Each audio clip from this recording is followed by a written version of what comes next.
Hola, bienvenidos. En la clase anterior estuvimos hablando acerca del comportamiento en corriente alterna de una resistencia, una bobina y un capacitor.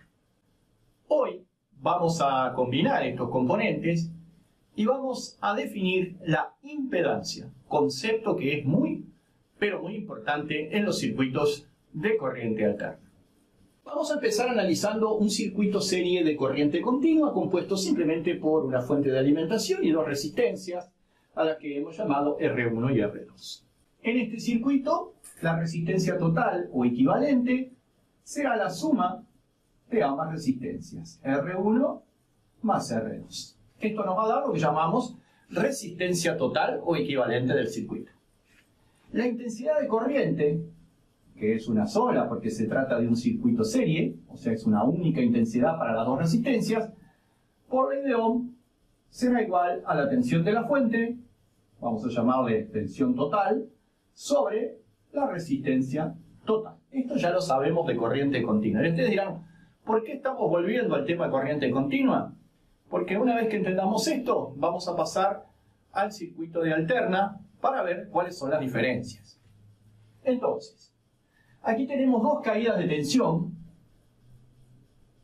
Una caída de tensión a la que vamos a llamar V1, que va a ser igual al producto de la resistencia R1 por la intensidad.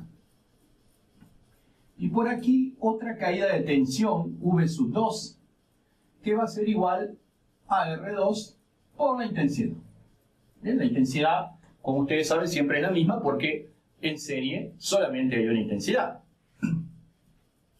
Si aplicamos la ley de Kirchhoff de tensiones en este circuito, entonces vamos a decir que la caída de tensión 1 más la caída de tensión 2 tiene que ser igual a la tensión total o tensión de la fuente. Y aquí es todo muy fácil porque se trata de sumas aritméticas. Yo cuando voy a hallar la resistencia total, sumo aritméticamente las dos resistencias, y cuando voy a hallar la tensión total, aplicando la ley de Kirchhoff de tensiones, sumo las dos caídas y me da la tensión de la fuente. Todas son sumas aritméticas.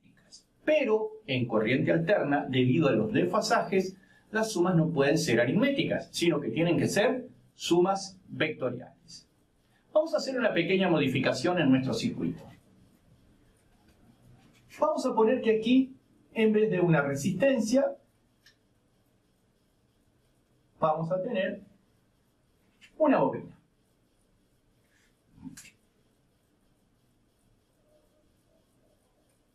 Una bobina con núcleo de hierro. Estas dos barras paralelas de trazo entero significan núcleo de hierro.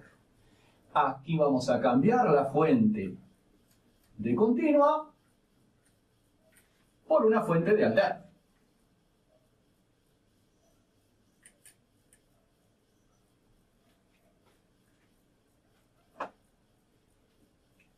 Y aquí es donde va a aparecer el cambio fundamental. Borramos acá, nos queda R. Y ya sabemos que el efecto de oposición que una bobina le impone a la corriente se denomina reactancia inductiva, XL. Lo vimos en el capítulo anterior. XL, reactancia inductiva. También se mide en ohmios, al igual que la resistencia. Entonces, si nosotros aquí queremos hallar la oposición total que ofrece el circuito al pasaje de la corriente, si fuera en corriente continua, sumábamos, ¿no?, directamente las resistencias. Y aquí vamos a decir que si sumamos las dos oposiciones a la corriente, o sea, la resistencia más la reactancia inductiva, nos va a dar lo que antes llamábamos resistencia total, que era la oposición total a la corriente en un circuito de continua. En alterna se va a llamar impedancia y se va a representar con la letra Z. Y por supuesto que también se va a medir en ohmios. Pero cuidado, esta no es una suma aritmética, atención, sino que va a ser una suma vectorial. Y Z también va a ser un vector. ¿Por qué, dirán ustedes? Por los desfasajes que se producen. Ahora vamos a ver. Entonces acá la intensidad del circuito ya no será V sobre R total, sino que será V sobre Z. Y la tensión total, si aplicamos la ley de Kirchhoff de tensiones, será V sub R más V sub L. O sea, no es que la ley de Kirchhoff de tensiones no se aplique en corriente alterna, sino que las sumas no son aritméticas, sino que son vectoriales. Y aquí estamos introduciendo el concepto de impedancia. La impedancia es la oposición total que ofrece un circuito a la corriente alterna. Un circuito conformado por resistencia y bobina, o puede ser también resistencia y capacitor, o puede ser también resistencia, bobina y capacitor. Es lo que antes llamábamos resistencia total. La oposición total, es decir, la suma vectorial de la resistencia y la reactancia. El concepto es que la impedancia es la oposición de la resistencia y de la reactancia en conjunto. Y la vamos a calcular sumando vectorialmente la resistencia y la reactancia. Las caídas de tensión en la resistencia y en la bobina, por ley de Ohm, será V sub R igual a R por I, y V sub L igual a XL por la caída de la resistencia, resistencia por intensidad, la caída en la reactancia inductiva por intensidad. Ahora vamos a ver cómo era que se comportaba una resistencia y una bobina en corriente alterna en cuanto a los desfasajes entre la tensión y la corriente. ¿Recuerdan ustedes el diagrama fasorial de un circuito inductivo? En el circuito inductivo la corriente atrasa 90 grados con respecto a la tensión. Vean ustedes que si esta es la caída de tensión en la bobina y esta es la intensidad, observamos que dicha intensidad está en atraso 90 grados con respecto a la tensión. Acuérdense que los fasores son vectores que giran en sentido antihorario. Entonces, si el marcador azul representa la tensión y el marcador rojo representa la intensidad, y nosotros nos paramos por aquí a observar los fasores, vamos a ver que pasa primero la tensión y 90 grados después lo hace la intensidad. Así es como se interpreta el desfasaje en atraso 90 grados de la intensidad con respecto a la tensión. En cambio, en la resistencia, la tensión y la corriente están en fase. Vean ustedes aquí que con respecto a la caída de tensión en la resistencia, la intensidad de corriente está en fase. ¿Qué quiere decir esto? Que las dos pasan al mismo tiempo por un punto de referencia. ¿Verdad? Muy bien. Entonces, si estas son las dos caídas en un circuito RL, es decir, V sub L y V sub R, la tensión de la fuente o tensión total será la suma vectorial de ambas. Si aplicamos el método del paralelogramo en el diagrama de tensiones, obtenemos la tensión total, V sub T. Como pueden ver, la corriente queda en retraso con respecto a esa tensión total, un cierto ángulo al que llamaremos phi, ángulo de desfasaje. Ese ángulo va a estar comprendido entre un ángulo mayor que 0 y menor que 90 grados. ¿Por qué? Porque acá tenemos dos efectos que se combinan. El efecto de la resistencia, que tiende a poner a la intensidad de corriente en fase con la tensión, y el efecto de la bobina, que tiende a poner a la intensidad 90 grados en atraso con respecto a la tensión. En el supuesto caso de que ambas caídas fueran iguales, este ángulo tendría un valor de 45. Si predomina XL, o sea, si XL es mayor que R, este ángulo es mayor de 45 grados. Y si predomina V sub R, la caída de la resistencia, este ángulo es menor a 45 grados. O sea que va a estar entre un ángulo mayor que 0 y menor de 90 grados. Va a estar un comportamiento inductivo, digamos, la corriente en atraso, pero no 90 grados, porque va a estar combinado el efecto de la resistencia con el efecto de la bobina. Si aplicamos el teorema de Pitágoras en este diagrama, entonces V total será igual a la raíz cuadrada de V sub R cuadrado más V sub L al cuadrado. Ya que tenemos aquí un triángulo rectángulo, este ángulo es de 90, entonces la hipotenusa es igual a la raíz cuadrada de la suma de los cuadrados de los catetos. Esto es V total en el diagrama de tensiones. Y si queremos hallar el coseno del ángulo de desfasaje, un valor que es muy importante, algunos de ustedes ya deben saber que el coseno es el factor de potencia del circuito. El coseno del ángulo φ es cateto adyacente, V sub R, sobre hipotenusa, V sub T, en el diagrama de tensiones. Si dividimos el diagrama de tensiones sobre la intensidad, vamos a tener lo siguiente. Borramos esto.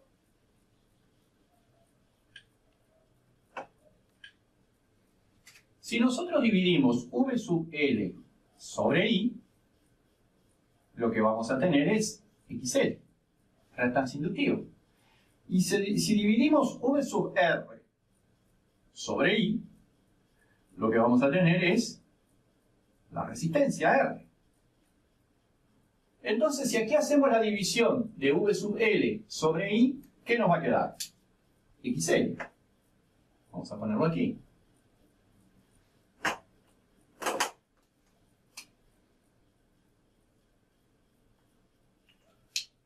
Y si dividimos V sub R sobre I, nos da R. O sea que acá nos queda simplemente R.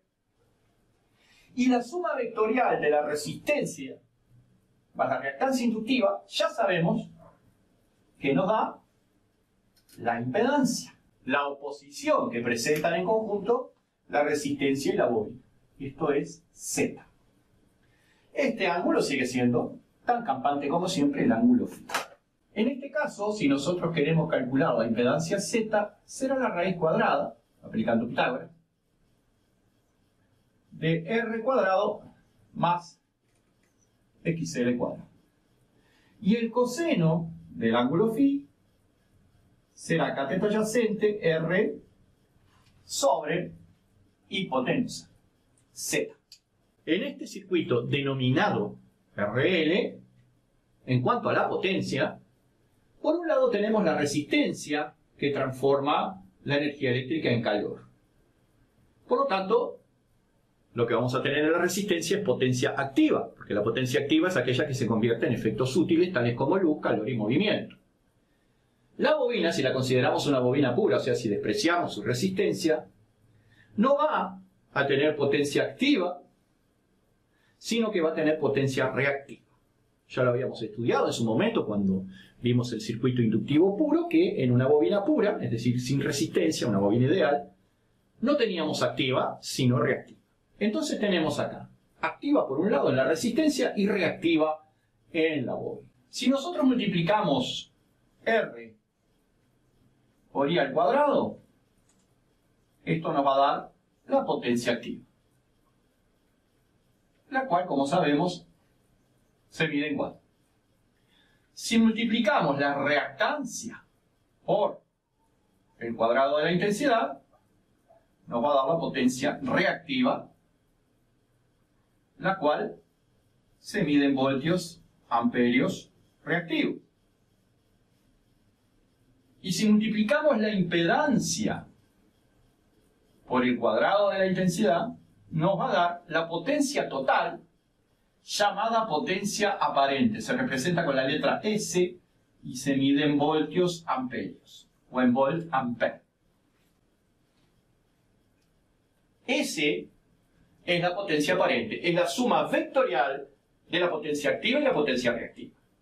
Por lo tanto, aquí donde estaba R, ¿qué vamos a tener? ¿Qué vamos a tener? P, la potencia activa. A su vez, donde estaba XL, ¿qué vamos a tener? Y vamos a tener Q, la potencia reactiva. Y donde estaba Z, ¿qué nos va a quedar? La potencia aparente, que no es otra cosa que S. S. Este sigue siendo el mismo ángulo φ.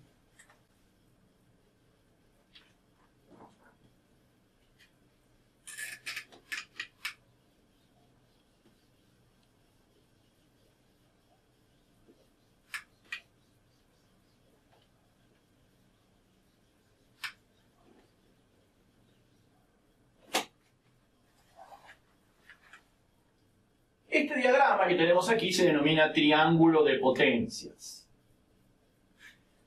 Si nosotros queremos calcular la potencia aparente, que es la hipotenusa de este triángulo rectángulo, aplicamos Pitágoras.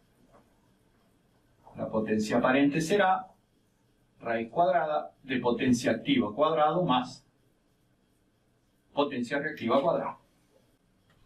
Bien, el coseno de phi o factor de potencia en este triángulo será cateto adyacente P sobre hipotenusa S. Y ahí la definición del factor de potencia es la relación de la potencia activa y la potencia aparente.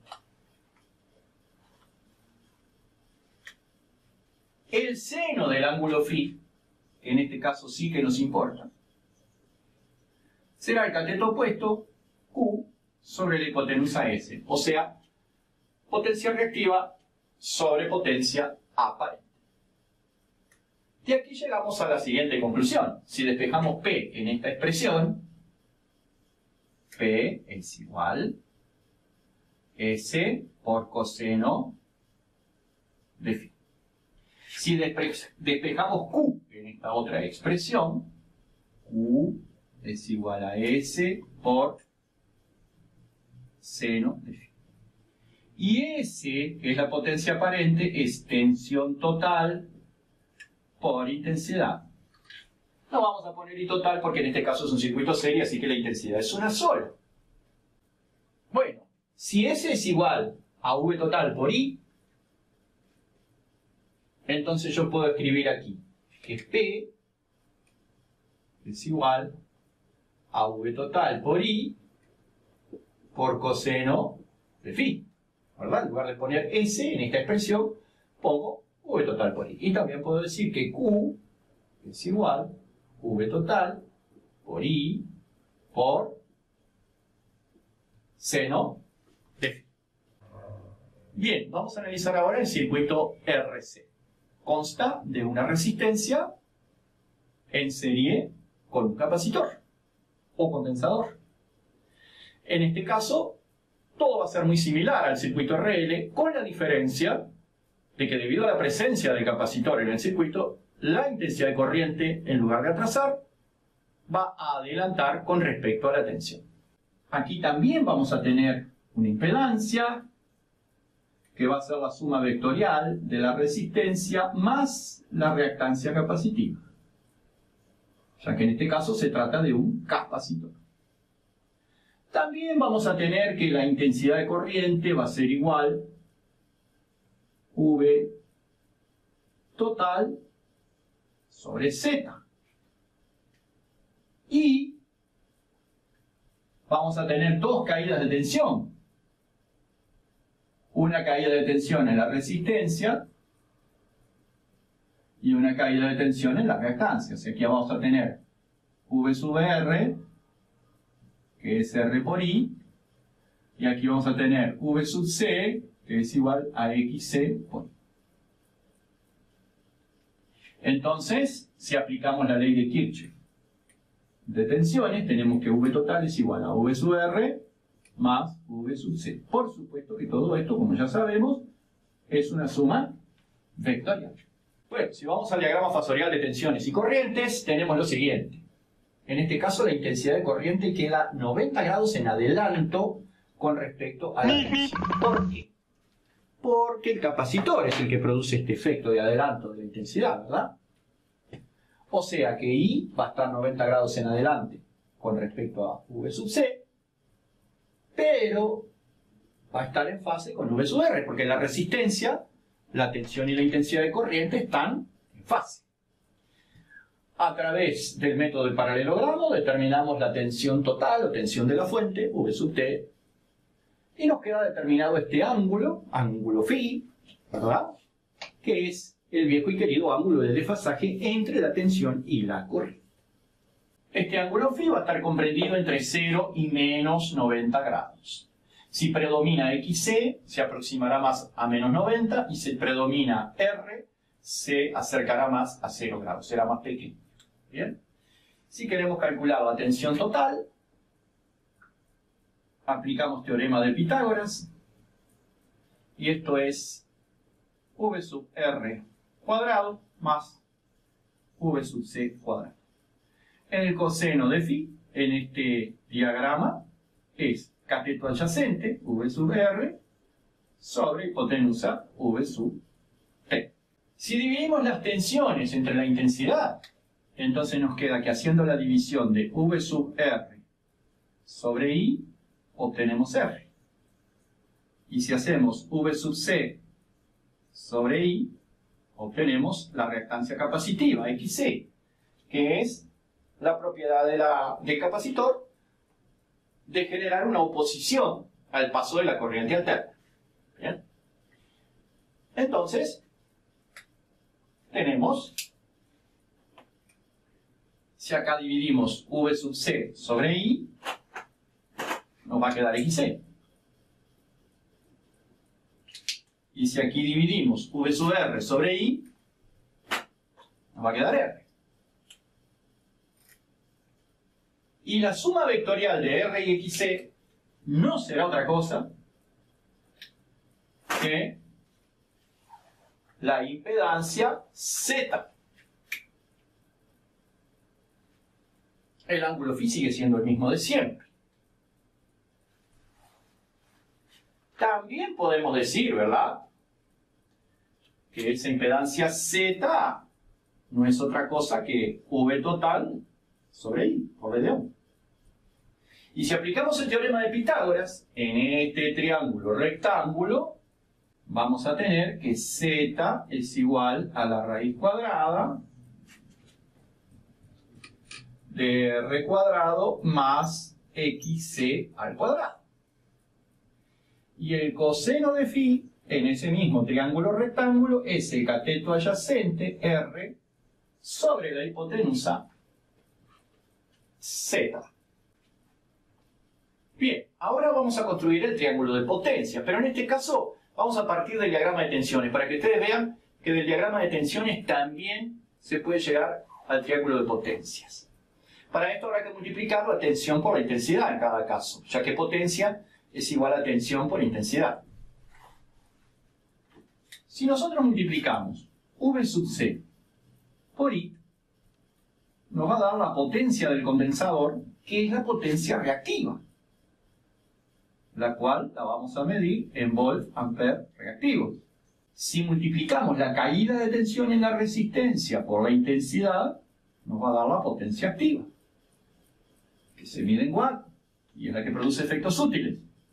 Y si multiplicamos la tensión total de la fuente por la intensidad, nos va a dar la potencia aparente S, que se mide en volt-ampere, y que es la resultante de la activa y la reactiva, la suma vectorial de ambas. Entonces, donde estaba V sub C, tranquilamente podemos poner Q, potencia reactiva. Sería Q sub C, ¿verdad? Potencia reactiva del capacitor, pero como aquí no hay bobina, sino que solo hay capacitor, le ponemos Q. Donde estaba V sub R, nos va a quedar P. Y donde estaba V total, nos va a quedar S. Bien, y ahí tenemos el triángulo de potencias. Si aplicamos el teorema de Pitágoras en el triángulo de potencias, vamos a tener que la potencia aparente es igual a la raíz cuadrada de la potencia activa cuadrado más la potencia reactiva cuadrado. El coseno de phi es cateto adyacente P sobre hipotenusa S. Y ahí está nuevamente la definición de factor de potencia o coseno de phi. Relación entre la potencia activa y la potencia aparente. Tenemos varios videos en el canal acerca del factor de potencia y cómo corregirlo. El seno de phi en el triángulo de potencias es cateto opuesto Q sobre hipotenusa S. Y aquí despejamos P. P es igual a S por coseno de phi. De aquí despejamos Q. Q es igual a S por seno de phi. Si S es igual a tensión total por intensidad, entonces P es igual a tensión total por intensidad por coseno de phi. Y Q es igual a tensión total por intensidad por seno de phi. Y ahí nos quedan las fórmulas de las tres potencias, activa, reactiva y aparente, en el circuito RC, que son las mismas fórmulas que para el circuito RL. Bueno, queridos amigos, para que no se haga muy extenso este video, vamos a dejar el circuito RLC para una clase posterior. ¿Sí? Hasta aquí veníamos con resistencia y bobina por un lado, resistencia y capacitor por el otro. Ya para el próximo vamos a combinar los tres en serie, porque estamos trabajando con los circuitos series, y posteriormente lo haremos en paralelo y también combinando la conexión serie con la conexión paralelo para obtener el circuito mixto. Así que hoy dejamos por acá. Muchas gracias por su atención, un fuerte y gran abrazo para todos. Hasta la próxima. Hasta la vista.